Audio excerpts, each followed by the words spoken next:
الحمد للہ والصلاة والسلام علی رسول اللہ۔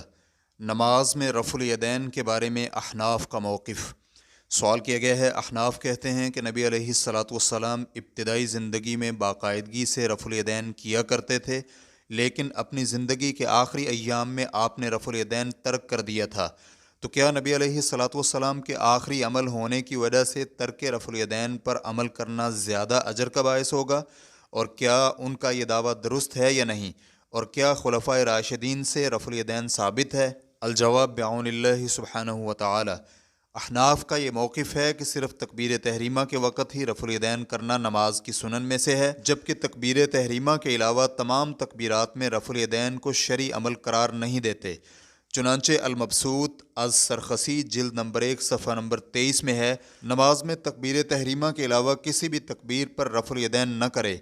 اسی طرح بدائع الصنائع جلد نمبر 1 صفحہ نمبر 207 میں ہے کہ فرض نمازوں میں تکبیر تحریمہ کے علاوہ تکبیرات کے وقت رفع الیدین کرنا ہمارے نزدیک سنت نہیں ہے۔ اپنے اس موقف کے لیے ابو حنیفہ رحمہ اللہ سے مروی روایت کو دلیل بناتے ہیں۔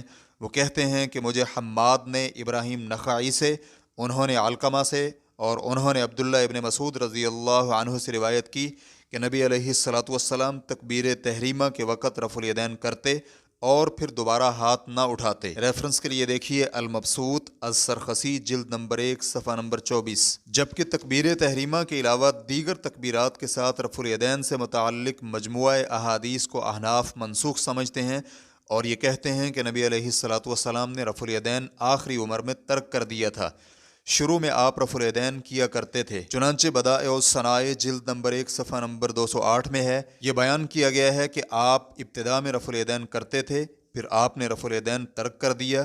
اس کی دلیل ابن مسعود رضی اللہ عنہ کی حدیث ہے کہ انہوں نے کہا رسول اللہ صلی اللہ علیہ وآلہ وسلم نے رفع الیدین کیا، ہم نے بھی کیا، پھر آپ نے ترک کر دیا تو ہم نے بھی ترک کر دیا۔ یہ احناف کا موقف ہے، جبکہ راجح یہی ہے کہ نمازی کے لیے 4 جگہوں میں رفع الیدین کرنا احادیث سے ثابت ہے، اور وہ 4 مقامات یہ ہیں: تکبیر تحریمہ کے وقت، رکوع جاتے ہوئے، رکوع سے سر اٹھاتے ہوئے، اور تیسری رکعت کے لیے کھڑے ہونے کے بعد۔ اور جن احادیث کو احناف نے اس بات کے لیے دلیل کے طور پر پیش کیا ہے کہ نبی علیہ الصلاۃ والسلام نے تکبیر تحریمہ کے علاوہ دیگر تمام تکبیرات کے ساتھ رفع الیدین نہیں فرمایا، تو وہ سب احادیث ضعیف ہیں، ان میں سے کوئی بھی حدیث صحیح نہیں ہے۔ چنانچہ ابن قیم رحمہ اللہ زاد المعاد فی ہدی خیر العباد جلد نمبر 1 صفحہ نمبر 219 میں رفع الیدین کی احادیث ذکر کرنے کے بعد کہتے ہیں، رفع الیدین نہ کرنے کی احادیث کے مقابلے میں رفع الیدین کرنے کی احادیث کی تعداد بہت زیادہ ہے۔ یہ احادیث ثابت شدہ، واضح اور صریح ہیں، اور عمل بھی انہی پر کیا جاتا ہے۔ انہوں نے اسی مسئلہ کے بارے میں یہ بھی کہا ہے کہ آپ صلی اللہ علیہ وآلہ وسلم کا اس دنیا سے کوچ کر جانے تک یہی عمل تھا، یعنی رفع الیدین کیا کرتے تھے۔ ریفرنس کے لیے دیکھیے زاد المعاد فی ہدی خیر العباد جلد نمبر 1 صفحہ نمبر 219۔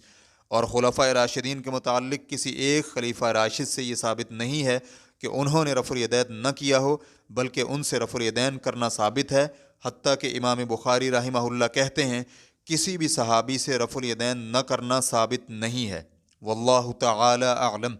اسلام کیو اے ریکارڈنگز، مؤسسۃ الشیخ محمد صالح المنجد، المملکۃ العربیۃ السعودیہ، فتویٰ نمبر 224616۔ والسلام علیکم ورحمۃ اللہ وبرکاتہ۔